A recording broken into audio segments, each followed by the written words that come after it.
सद्गुरुवे नमः। सद्गुरुवे नमः। सर्वे सन्तु निरामयाः सर्वे सुखिनः भवन्तु। मैं देशवासियों के सेवा के लिए आयुर्वेदिक ज्ञान प्रसार हेतु जंगल में आकर के निस्वार्थ सेवा की भावना से मैं आकर के जड़ी बूटी को आपके समक्ष दिखाते हुए हम देखिए बता रहे हैं, जिसका धातु पतला हो गया हो, शीघ्र पतन है, सपन दोष होता है और पेशाब के साथ भी धातु गिर जाता है। देख लीजिए इस जड़ी को, ये जो देख रहे हैं दही जन्मा, इसको जल जमनी देहाती लोग कहते हैं, जल जमनी। इसको जो है पत्ता ले लीजिए, इस समुच्चा जो है घिंच लीजिए लत्तड़ को 1 किलो, और सेमल का छाल 1 किलो, और बबूल का छाल। अब बरियारा तो आप जानते ही हैं, देख लीजिए बरियारा, आपको बरियारा भी दिखा देते हैं। ये जो है बरियारा है देखिए बरियारा है, ये है बरियारा ले लीजिए 1 किलो, और कौहा का छाल और जामुन का छाल, गुरिलती, तिलकोचा और पचगुरिया, ये सभी जड़ी को 1 किलो ला करके 12 किलो पानी में उबाल दीजिए। उबाल करके के 4 किलो रह जाए 5 किलो उतार करके 100 ग्राम प्रत्येक दिन सेवन कीजिए। सादा भोजन कीजिए और घी, दूध, शहद, शक्कर ये सब खाइए। मांस, मछली, अंडा गंडा ये सब नहीं खाइएगा, माना शाकाहारी भोजन कीजिए। सत्वगुण में सदाचार का पालन करें। इससे क्या होगा कि ब्रिज शुद्ध और निर्मल स्वच्छ गाढ़ा हो जाएगा। आपको पेशाब के साथ जो शक्ति गिरता है उसको कहता है धत्वकारी, इसको शुद्ध हिंदी में कहता है परमेह। ब्रिज पिघल करके पेशाब के रास्ते से बाहर होने की प्रक्रिया को परमे का जो 20 प्रकार के होते हैं, और यह अत्यंत लाभ होगा परमे में। और पुराना परमे वाले के लिए बंगेश्वर रस या परमे गज केसरी रस या परमेहंतक रस, यह रस में होता है भस्म, बैद्यनाथ डाबर इस समय भी ले सकते हैं। और जो ज्ञानी सज्जन अपने से सुन करके भी, मैं भैंस जतना वाले में आयुर्वेदिक ज्ञान चमकलाल यादव यूट्यूब में ज्ञान जो प्रसारण करते हैं, आप उससे निकाल करके उसका कम्बाइनेशन भी परमेगज केसरी रस, बंगेश्वर रस, परमेहंतक रस का कम्बाइनेशन भी बता चुके हैं। वो अपने से भी बना करके आप यह काढ़ा के साथ में अमल करें, यह धातु को निर्मल स्वच्छ गाढ़ा कर देगा। इसमें जरा भी संशय और संदेह नहीं है। यह परमार्थ के भाव को रख कर करके वह सेमल का वृक्ष है। ये देखिए ये बबूल का है, देख लीजिए। इस शीशम का है, शीशम का भी छाल आप दे दीजिएगा।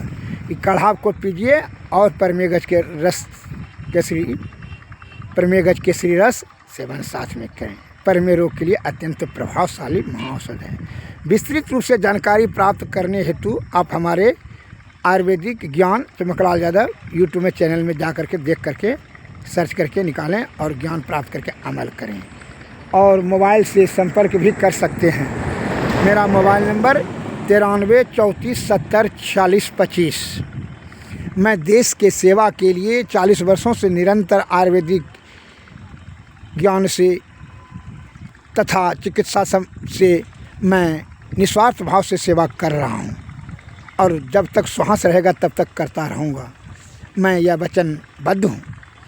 हमारे गुरु महाराज का नाम है, परहित सरिस धर्म नहीं भाई, अपर पीड़ा शम नहीं अधिमाई। मेरा हार्दिक यही कामना है कि जब तक यह श्वास रहे तब तक जो है देशवासियों का सेवा ज्ञान से करते रहें। यही हमारी हार्दिक कामना है, यही मेरी सत्संग है। कहा है कि 10 लोगों के आशीर्वाद से मेरा धर्म में वृद्धि होगा और मोक्ष होगा।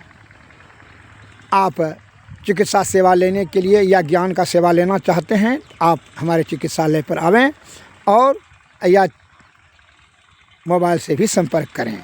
93 34 70 40 25। विस्तृत रूप से जानकारी पर असाध और जटिल रोगी, मधुमेह के बारे में, उच्च रक्तचाप के बारे में जो चीनी रोग कहते हैं, बीपी कहते हैं, और जो है असाध और जटिल चरका, कुष्ठ, सुनबैरी, हेपेटाइटिस, लेप्रोसिस, पैरालिसिस, लिकोरिया, पर मैं इस सभी रोगों का इलाज के लिए आप हमारे चिकित्सालय पर आने का कष्ट करें। मैं आपका उत्तम आयुर्वेद जड़ी बूटी तथा भस्म प्रकरण से उत्तम सेवा दे करके मैं आपको आरोग्यता तथा दीर्घावस्था तरुणावस्था में भेज दूंगा। इसमें जरा भी संशय नहीं है।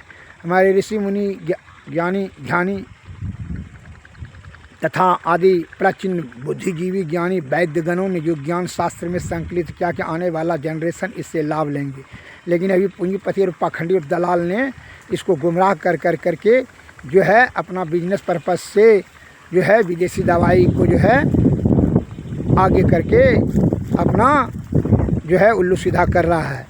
अतः हे हमारे देश के प्यारे सज्जनों, बूढ़े बच्चियों और नौजवानों, हमारे देश की जड़ी बूटी में अद्भुत शक्ति गुण प्रचुर पर्याप्त मात्रा में उपलब्ध है।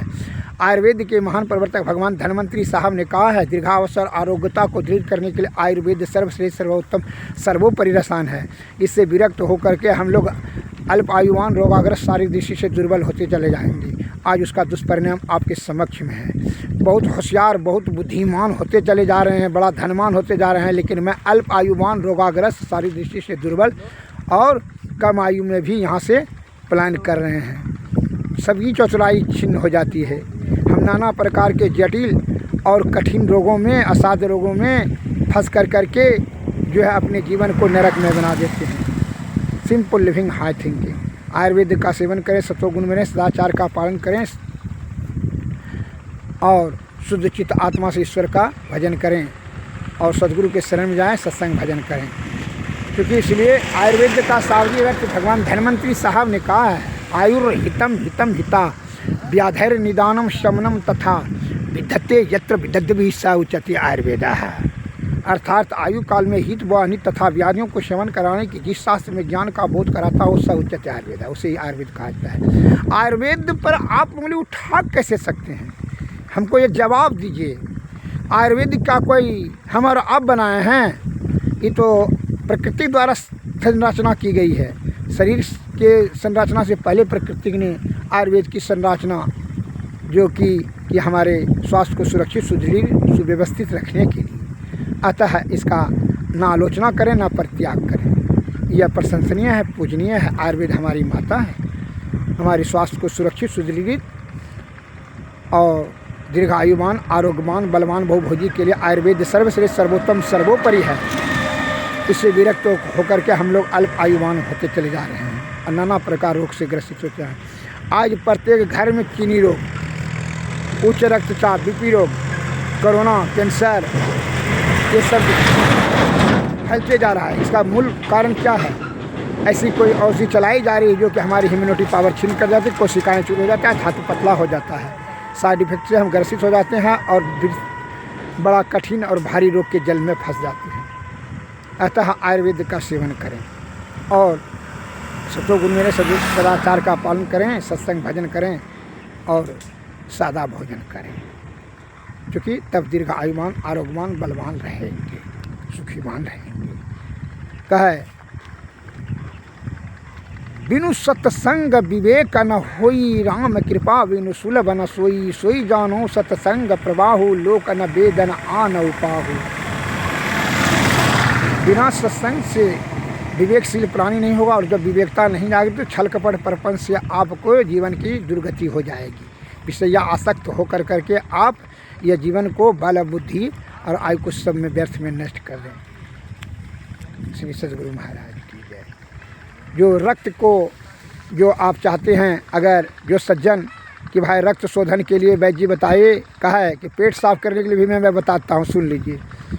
त्रिफला चूर्ण, हर्रा बेड़ा अमला, त्रिकुटा, सोठ मरीच पीपल और मेथी, निशोत, सनायपत्ती और इंद्रजौ, ये सभी को चूर कर लीजिए, महीन कर लीजिए। इसमें शुद्ध संग भस्म, कौड़ी भस्म, शुद्ध फिटकरी और शुद्ध टंकन भस्म, ये सभी मिला करके एक चुटकी प्रत्येक दिन खाए। पेट में न गैस्ट्रिक होगा, न वायु विकार होगा, न कब्ज होगा, न एसिडिटी होगी। आपका पेट की संबंधी बीमारी यह जो है निर्मूल कर देंगे।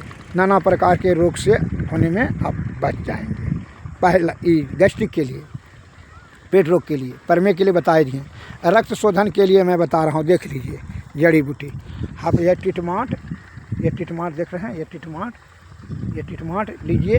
और नीम का छाल, चिरौता, इंद्रजौ सोरहाय और कटकरेजा, ये सभी को 1-1 किलो लाभें। सबको 10 किलो पानी में खौला दीजिए और जब 4 किलो रह जाए तो 100 ग्राम प्रत्येक दिन सेवन कीजिए। आपका जो है खून साफ़ हो जाएगा, रक्त साफ़ हो जाएगा, रक्त साफ हो जाएगा तो नाना प्रकार के रोग से आप बच जाएंगे। 18 प्रकार के चर्म रोग से आप होने से बच जाएंगे। आपकी इम्यूनिटी पावर भी वृद्धि हो जाएगी। यह मैंने आपके परमार्थ के भाव से निस्वार्थ सेवा मैंने ज्ञान से दिया। जिन सज्जन को और विस्तृत रूप से जानकारी प्राप्त करने का जो भी इच्छा हो, आप प्रश्न करें, मैं आपको बताऊंगा। या चिकित्सा सेवा लेने की आवश्यकता हो, आप हमारे चिकित्सालय पर आए। मैं दीक्षित हूँ, संत मत से हूँ। जिन सज्जन को संत विचार भी हम देते हैं और कहा है संत वाणी में शब्द आया, सदगुरु वैद्य वचन विश्वासा, संयम नियम विषय नहीं आशा। विषय का परित्याग करके सदगुरु और वैद्य के वचन का जो अमल करते हैं उन्हें सफलता सिद्धि प्राप्त होती है। सदगुरु महाराज कह रहे हैं सप्त धातु पर जो है सप्त ऋषि पर विजय प्राप्त करें। सदगुरु महाराज कहते हैं सप्त ऋषि कौन है? 5 ज्ञानेंद्रियाँ, रूप रस गंध शब्द स्पर्श और मन और अहंकार। यह 5 दुस्सातों पर जो है नियंत्रण करें, तब जो है क्या होगा? शुद्ध चित्त आत्मा से तब जो है जीवात्मा को परमात्मा की ओर बढ़ेगा और प्राप्ति होगी। और निरोग रहने के लिए, ये तो मुक्ति प्राप्त करने के लिए, आरोग्यता प्राप्त करने के लिए सप्त धातु की परिशुद्धि रखें। सप्त धातु कौन कौन है? रस, रक्त, मांस, मेद, अस्थि, मज्जा और शुक्र। ये 7 धातु को परिशुद्ध रखेंगे तो आप निरोग रहेंगे, और निरोग रहेंगे तभी आप सुखी रहेंगे लौकिक और अलौकिक दृष्टि से। इसीलिए रामानुज तुलसीदास जी ने वर्णन किया है, सदगुरु वैद्य वचन विश्वासा, संयम नियम विषय नहीं आशा। ये हमारे देश के प्यारे बंधुओं, यह शब्दों को जीवन में सुन करके समझें और अमल करें, तभी लाभ होगा, अत्यंत लाभ होगा। इसमें जरा भी संदेह नहीं है। संदेह करेंगे तो वही पाप का कारण है। और पूंजीपति और पाखंडी और दलाल का छलाल कलाल के बात में आकर के, क्विक एक्शन के लालच में आकर के है, लालच और आलस का परित्याग कर दें। लालच और आलस से आपका कार्य सिद्ध नहीं होगा, उसके कारण से तो आपकी दुर्गति होती चली जा रही है। विस्तृत रूप से जानकारी प्राप्त करने के लिए आप हमसे मोबाइल से संपर्क करें। जय हिंद, जय भारत। सद्गुरुवे नमः, सद्गुरुवे नमः।